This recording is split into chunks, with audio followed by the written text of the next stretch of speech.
नमः शिवाय। भगवान शिव भक्त वत्सल हैं। जो भी भगवान शिव का स्मरण करता है उस पे भगवान शिव अपनी असीम कृपा करते हैं। भगवान शिव की महिमा देवता भी गाते हैं। भगवान शिव की कथा का श्रवण देवता हरि और ब्रह्मा भी करते हैं। और जो भी मनुष्य भगवान शिव की कथा का श्रवण करता है उसके सभी पाप भगवान शिव की कृपा से भस्म हो जाते हैं। भगवान शिव की कथा का श्रद्धा भाव से श्रवण करना चाहिए। भगवान शिव की आज भिक्षुवक अवतार की कथा राजकुमार और द्विज कुमार पर कृपा जो भगवान शिव ने की थी वो कथा सुनाने जा रहा हूँ। इस कथा को एकाग्रचित होकर सुनने से इस लोक में संपूर्ण भोगों का उपभोगों का अंत में भगवान शिव के धाम को जाता है। आइए कथा का श्रवण करते हैं। इस कथा को नंदीश्वरी जी ने सुनाया था। नंदीश्वरी जी कहते हैं, मुनि श्रेष्ठ, अब तुम भगवान शिव के शंभु के नारी संदेह भुजा भिक्षुक अवतार का वर्णन सुनो, जिसे उन्होंने अपने भक्त पर दया करके ग्रहण किया था। विदर्भ देश में शतरथ नाम से प्रसिद्ध एक राजा थे जो धर्म में तत्पर, सत्यशील और बड़े बड़े शिव भक्तों से प्रेम करने वाले थे। धर्म पूर्वक पृथ्वी का पालन करते हुए उनका बहुत सा समय सुख पूर्वक बीत गया। तदंतर किसी समय सवल्वल देश के राजाओं ने उस राजा की राजधानी पर आक्रमण करके उसे चारों ओर से घेर लिया। बलवतम सल्वेश्वर देश क्षत्रिय के साथ, जिनके पास बहुत बड़ी सेना थी, राजा शतरथ का बड़ा भयंकर युद्ध हुआ।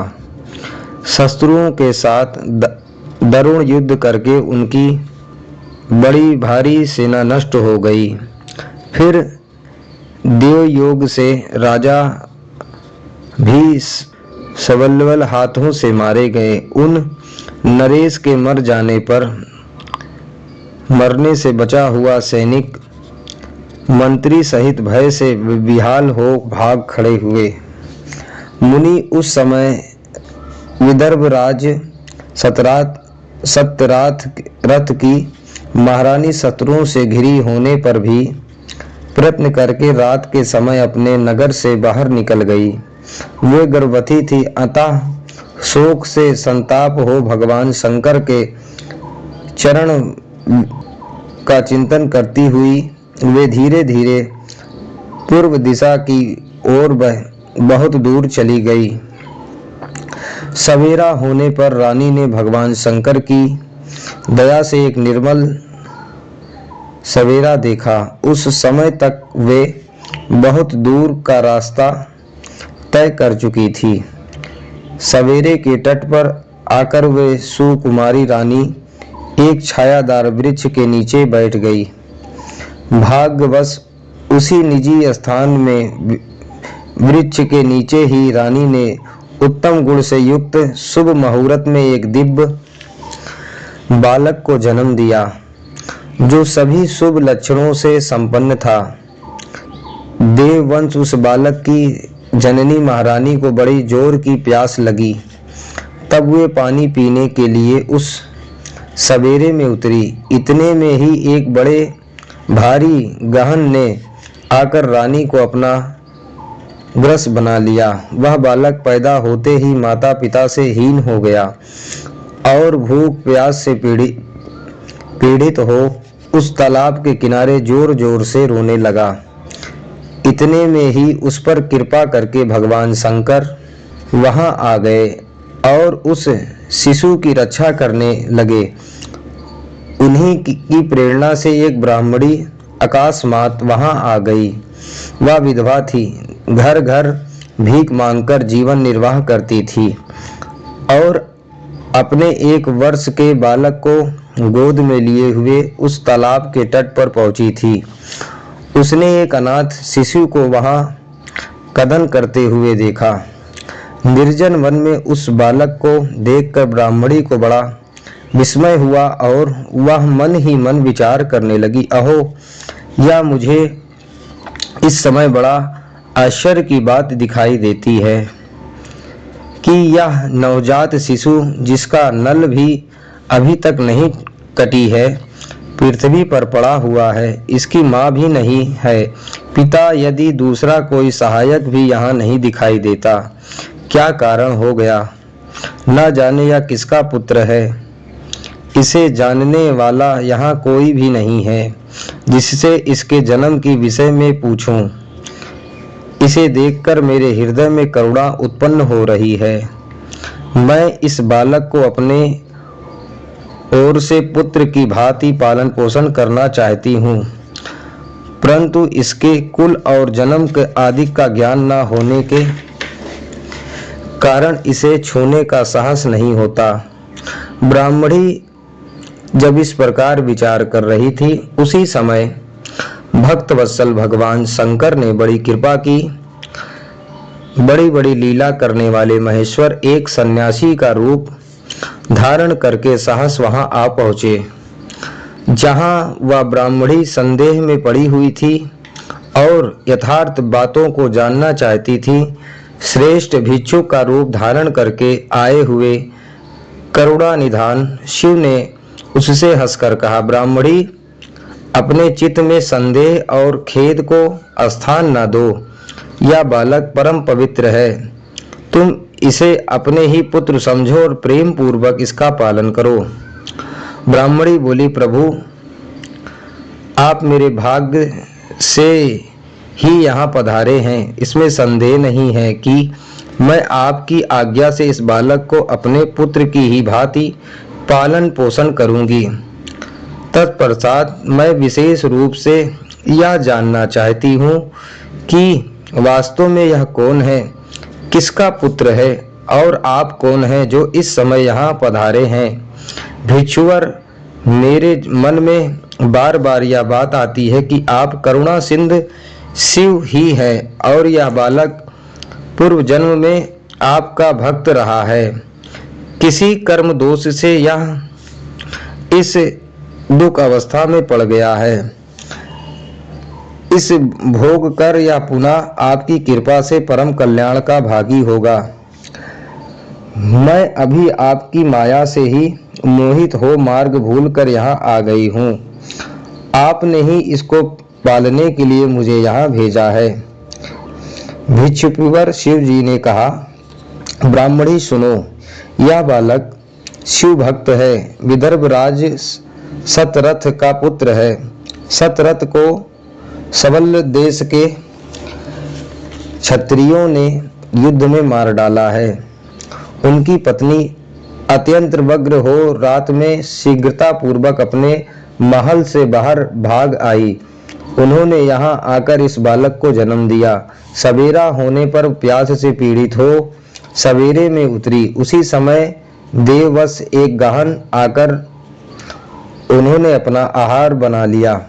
ब्राह्मणी ने पूछा, भिक्षुदेव, क्या कारण है कि इसके पिता राजा सतरथ श्रेष्ठ भोगों को उपभोग के समय बीच में ही सबल देश के शत्रुओं द्वारा मार डाले गए? किस कारण से इस शिशु की माता को गहन खा लिया और यह शिशु जो जन्म से ही अनाथ और हीन हो गया, इसका क्या कारण है? मेरा अपना पुत्र भी अत्यंत दरिद्र एवं भिक्षुक क्यों हुआ तथा मेरे इन दोनों पुत्रों को भविष्य में कैसे सुख प्राप्त होंगे? भिक्षुवर शिव जी ने कहा, इस राजकुमार के पिता विदर्भ राजा पूर्व जन्म में पांडवक देश के श्रेष्ठ राजा थे। वे सब धर्म के ज्ञाता थे और संपूर्ण पृथ्वी का धर्म पूर्वक पालन करते थे। एक दिन प्रदोष काल में राजा भगवान शंकर का पूजन कर रहे थे और बड़ी भक्ति से त्रिलोकीनाथ महादेव जी की आराधना में सग्न थे। उसी समय नगर में सब ओर से बड़ी कोहल मच गई। उस अकस्ट शब्द को सुनकर राजा ने बीच में ही भगवान शंकर की पूजा छोड़ दी और नगर में क्षोभ फैलने की आशंका से राजा भवन से बाहर निकल गए। इसी समय राजा का महाबली मंत्री शत्रु को पकड़कर उनके समीप ले आया। वह शत्रु पांडवक राज्य का ही सम्मानित था। उसे देखकर राजा ने क्रोध पूर्वक उसका मस्तक कटवा दिया। शिव जी की पूजा छोड़कर नियम को समाप्त किए बिना ही राजा ने रात में भोजन भी कर लिया। इस प्रकार राजकुमार भी प्रदोष काल में शिव जी की पूजा किए बिना ही भोजन करके सो गया। वही राजा दूसरे जन्म में विदर्भ राजा हुआ था। शिव जी की पूजा में विघ्न होने के कारण शत्रुओं ने उसको सुख भोग के बीच में ही मार डाला। पूर्व जन्म में जो उसका पुत्र था वही इस जन्म में भी हुआ। शिव जी की पूजा का उल्लंघन करने के कारण वह दरिद्रता को प्राप्त हुआ। इसकी माता ने पूर्व जन्म में छल से अपनी सौत को मार डाला था। उस महान पाप के कारण ही वह इस जन्म में ग्रह के द्वारा मार डाली गई। ब्राह्मणी, यह तुम्हारा पुत्र पुनर्जन्म में उत्तम ब्राह्मण था। इसने सारी आयु केवल दान लेने में ही बिता दी, यज्ञ आदि सत्कर्म नहीं किया, इसलिए यह दरिद्रता को प्राप्त हुआ। उस दोष का निवारण करने के लिए अब तुम भगवान शंकर की शरण में जाओ। ये दोनों बालक यज्ञवित संस्कार के पश्चात भगवान शिव की आराधना करें। भगवान शिव इनका कल्याण करेंगे। इस प्रकार ब्राह्मणी को उपदेश देकर भिक्षुक श्रेष्ठ सन्यासी का शरीर धारण करने वाले भक्तवत्सल शिव जी ने उसे अपने उत्तम स्वरूप का दर्शन कराया। उन्हें साक्षात शिव जी जानकर ब्राह्मणी पत्नी ने प्रणाम किया और प्रेम से गदगद वाणी द्वारा उनकी स्तुति की। तत्पश्चात भगवान शिव वहीं अंतर्ध्यान हो गए। उनके चले जाने पर ब्राह्मणी और उस बालक को लेकर अपने पुत्र के साथ घर को चली गई। एकाग्रचित्त एक चक्र नाम के सुंदर ग्राम में उसने घर बना रखा था। वह उत्तम अन्न से पोषण करने लगी। अर्थात समय ब्राह्मणी ने उन दोनों का यज्ञवित संस्कार कर दिया। वे दोनों शिव जी की पूजा में तत्पर रहते हुए घर पर ही बड़े हुए। मुनि के उपदेश से नियम परायण हो वे दोनों शुभ व्रत रख प्रदोष काल में शंकर जी की पूजा करते थे। एक दिन द्विजकुमार राजकुमार को साथ लिए बिना ही नदी में स्नान करने के लिए गए। वहां से उसे निधि से भरा हुआ एक सुंदर कलश मिला। इस प्रकार भगवान शंकर की पूजा करते हुए उन दोनों कुमारों के उसी घर में एक वर्ष व्यतीत हो गया। तदंतर एक दिन राजकुमार उस ब्राह्मण कुमार के साथ वन में गए। वहां अकस्मात एक गंधर्व कन्या आ गई। उसके पिता ने यह कन्या राजकुमार को दे दी। गंधर्व कन्या से विवाह करके राजकुमार नकिष्टक राज्य भोगने लगा।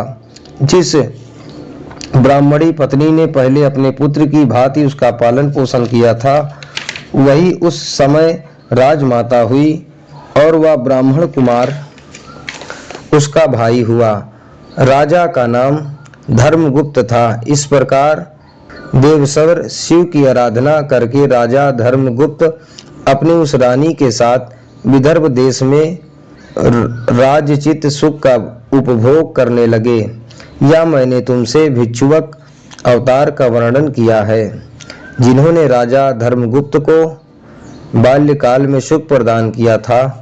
यह पवित्र व्याख्यान पापहारी परम पावन चारों पुरुषार्थ का साधक है तथा संपूर्ण अभ्रष्ट को देने वाला है। जो भी प्रतिदिन एकांत चित्र होकर इसे सुनता या सुनाता है वह इस लोक में संपूर्ण भोगों का उपभोग करके अंत में भगवान शिव के धाम में जाता है।